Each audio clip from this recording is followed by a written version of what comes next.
Welcome to a new edition of the Famous Interviews with Joe Dimino. On this episode, we talk with lawyer and author Leah Harper Bowron. This writer is a lawyer and James Joyce scholar. Her new book, Colorblind, is set in 1968 in Montgomery, Alabama. The story is one of resilience in the face of discrimination and bullying. We cover her love of reading, writing, law, and beyond, and achieving those dreams no matter how old you are. Enjoy this story. How are you? I'm excellent. How are you today? I'm doing great. Excellent. Well, it's nice to meet you. Where are you located on the planet? I live in a small town of Dothan, Alabama. Okay, wonderful. Well, I'm coming out of the belly button of America. I'm in Kansas City, Missouri. Okay. So it's great to meet you. I'm looking forward to getting into your very interesting life as an author and everything that's led up to this. So thank you so much for taking a minute out today. You're welcome. So before we get into your book, I want to know this first and foremost. 5 years ago, this pandemic was changing our lives, doing so much to all of us. How did you make it through that pandemic era, and how has it affected the way that you made your book or the way that you live your life today? Okay. The pandemic era was a difficult challenge for me. I had a group of friends who used to have brunch one day a week on Saturdays, and we continued to do it during the pandemic. And that was my one outlet or activity each week. Other than that, I was sheltered at home.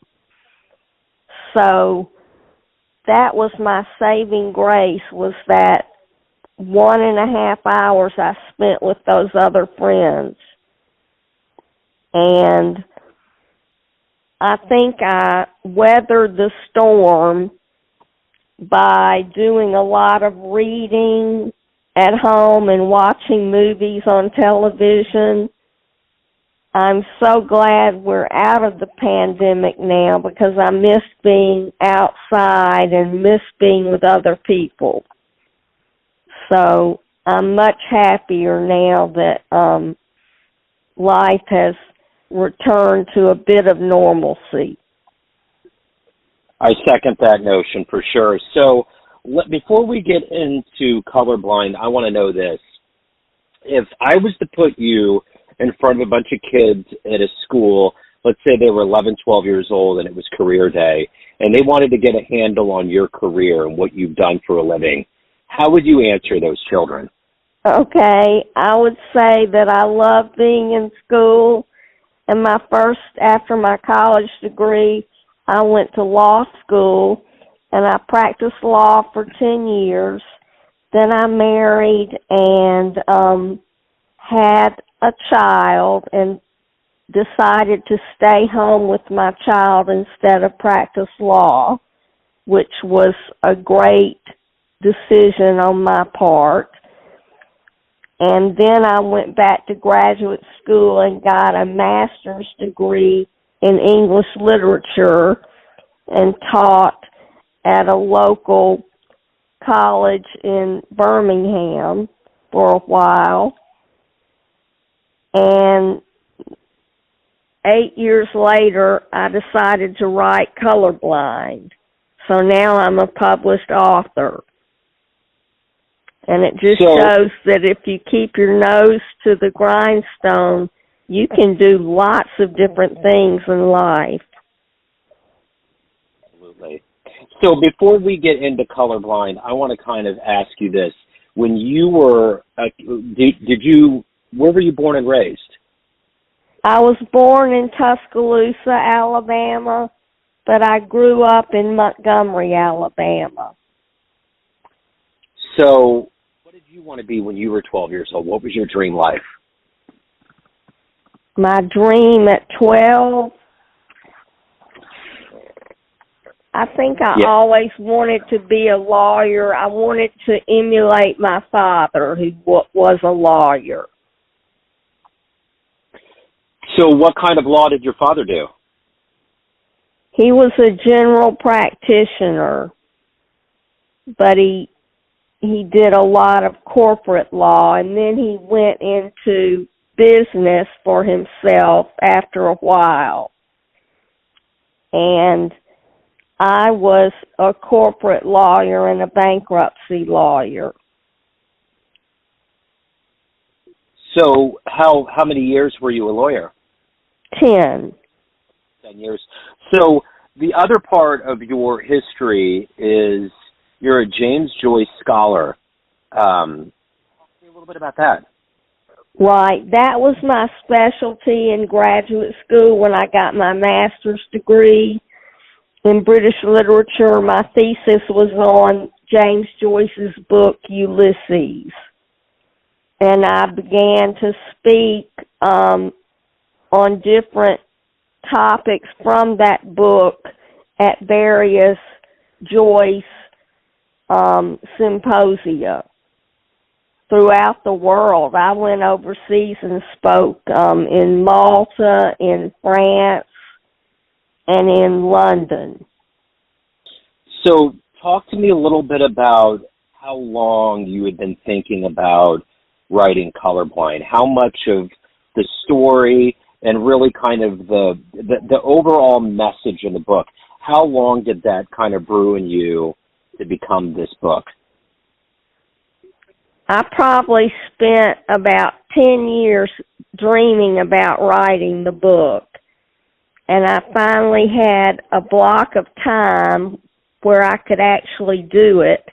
And I would do it the old-fashioned way. I would take a legal pad, go to a coffee shop and get a cup of coffee and sit there and write. I tried to write a chapter about every 3 days.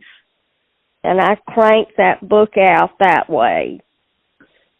So when you were growing up, who was your hero, or who's been a consistent inspiration for you to not only flourish in law, but to become an author and to kind of meet these dreams that you've had and to actually complete them?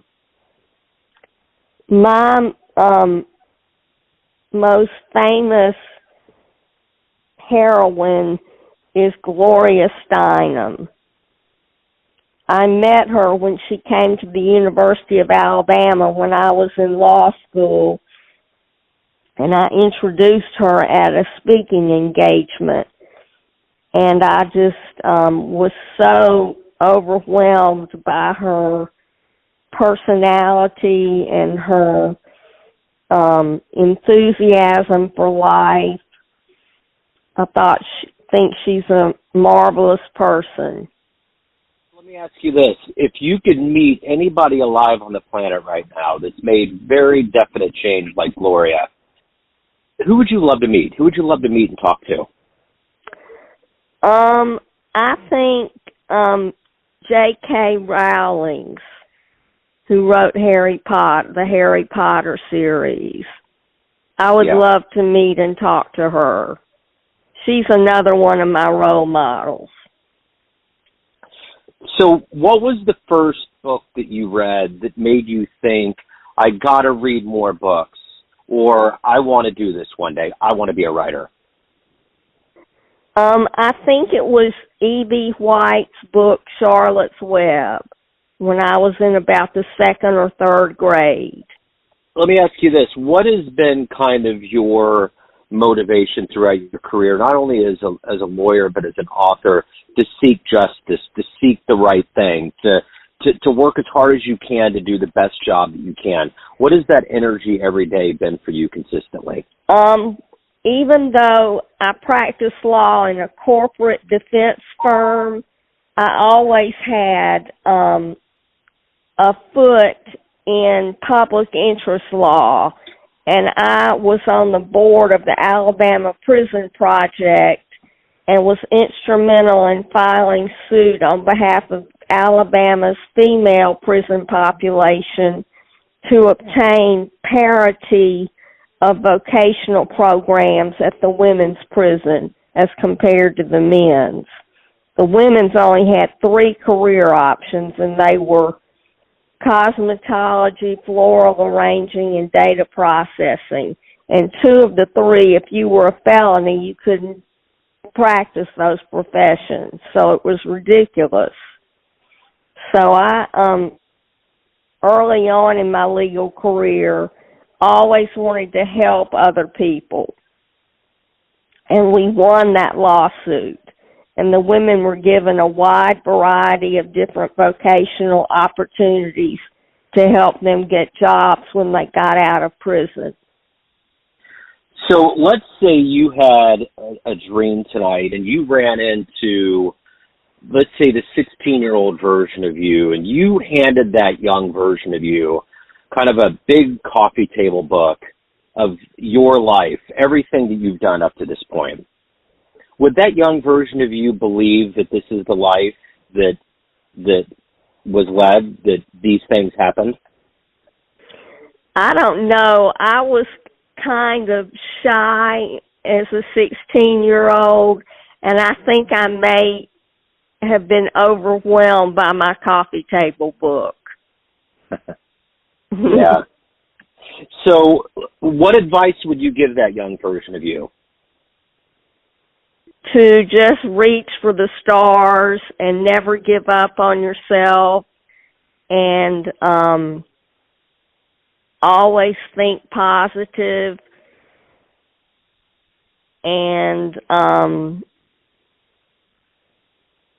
the importance of having friends. Not only a strong family, but also friends. How important that is.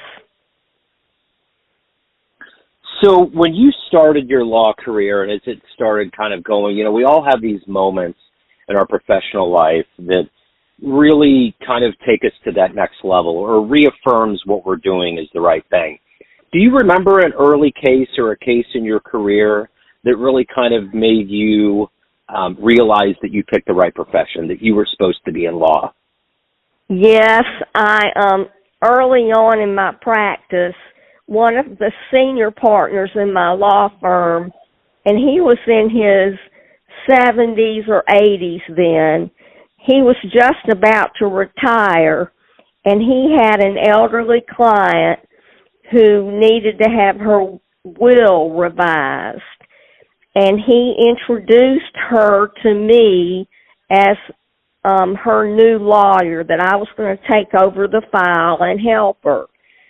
And I was very young and looked very youthful for my age. She was scared to death that I wouldn't know what to do, and she started crying in the lawyer's office, and the senior partner just turned to her and said, you don't have anything to worry about, because Miss Harper is a bulldog in the courtroom, and she'll take good care of you. And from that point forward, I was her lawyer, and I reassured her all the time that I knew what I was doing and that she was in good hands, and she grew to respect me. I think that's when I knew I was in the right profession. So the one thing about being an author, there's a lot of people have dreams of writing a book and getting published, and you have this idea of what it's going to be like when that happens. What's been the difference between you thinking about putting this book out and the fact that you've actually done it and you're a published author? What's the difference between the idea of doing it and working on it and actually getting it done? I think when I obtained a publisher, that was the magic moment. I mean, I had gone from realizing a dream of writing a book about my childhood to actually having an entity that wanted to publish it and make it available to everyone. And that was the turning point for me. So if you were to run into a group of younger kids, kind of like at career day, but maybe older, maybe just getting ready to come out of high school, early college, and they were thinking about being a writer, but they're like, yeah, my story, I don't know, it's not going to be good enough, or they're just kind of waffling on whether they want to do it or not. As somebody that's lived the dream and published their book, what would you tell that group or that individual that's thinking about it, that's not quite sure? What would you say to convince them? Well, I would encourage them to get a good liberal arts education in college, to go to college and get a good liberal arts education with taking lots of different classes, because a writer, writes about what they know, but they need to be exposed to a lot of different knowledge. And I think if they took some creative writing classes in the English department, they could begin to see if this was for them or not. That would be a start. And to maybe work on the school newspaper or yearbook or another publication, just to give them some experience in the field. So I got a question for you. Living in these modern times right now, you've seen a lot of different waves in this country, I'm sure, of progress and regression. And I think it's safe to say it's probably surprising to a lot of people that think about advancing human rights that we've regressed as much as we have in 2025. And I think especially with women's rights. And you mentioned Gloria, and I'm curious from your standpoint, there's been such a rollback on rights and all of these men making decisions on reproductive rights and all these things. What do you think is happening? What is your take on kind of this, rolling back of so much progress that was made in the realm of women's rights and what Gloria was doing for so long? Well, it's alarming to me to see the shift back to the right and the lowering of the standards for women. I just feel like the pendulum swings back and forth, and that it won't be too far in the future before it'll start going back towards women's rights again, because even the problem in Nigeria now, they're capturing young girls and then selling them as sex slaves. And even though it's to persecute Christians, it's a women's rights issue too, because of that they're only oppressing the women, the girls. And so I see if our country's getting involved in that in some fashion, then that would be something that would help women around the world. So with all that said, how do you remain hopeful for the future and for what's going on, and for there to be kind of a rebound to more rights and kind of this end to all of these rights restrictions? How do you remain hopeful? I just think the newer generation, there's still great potential there for change and for more civil rights and more justice for everyone. And I'm always an optimist. I'm hopeful that the future's going to get better. And I don't ever give up on humanity. Everything that you've done in your life up to this point, what are you ultimately the proudest of? I think, I would have to put three things together because I don't want to make one more. My law degree, my master's degree, and my book. I'm equally proud of those 3 accomplishments. They're all very important to me at very critical points in my life. Absolutely. So let me ask you this. Everyone out there has a perception of you. Family, friends, everyone that gets your book, everybody that's worked with you throughout the years, but you run the show. What's your perception of you? Who do you think you are? I'm a kind, articulate, intelligent, open woman. We get off this call and a time machine pulled up in front of your house, and you could go anywhere in human history and watch one event happen before your very eyes. It wouldn't create a tear in time. It wouldn't affect anything. You would just be able to witness it. What one event in human history would you love to have seen with your own eyes? The Martin Luther King Jr.'s I Had a Dream speech. Yeah, that would be amazing. Absolutely amazing. So if anybody wants to pick up a copy of your wonderful book, where is the best place to go and get a copy of Colorblind? You can go to Amazon. You can go in person to Barnes & Noble. If they don't have it in stock, they can order it, and it'll be in just a few days. It's in paperback. It's not that expensive.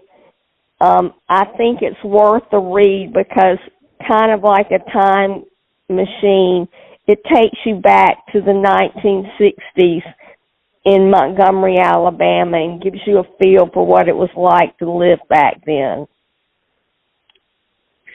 And before we get out, can you give me a little bit more of an expose, a little bit more of a taste for the audience, for them to go pick up the book?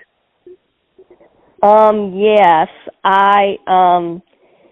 it's a unique book because it has 2 main characters. It has the girl, the 11-year-old girl, Lisa Parker, who was born with cleft palate and cleft lip and is bullied on the playground by the boys in her class because her nose is flattened on one side and looks funny.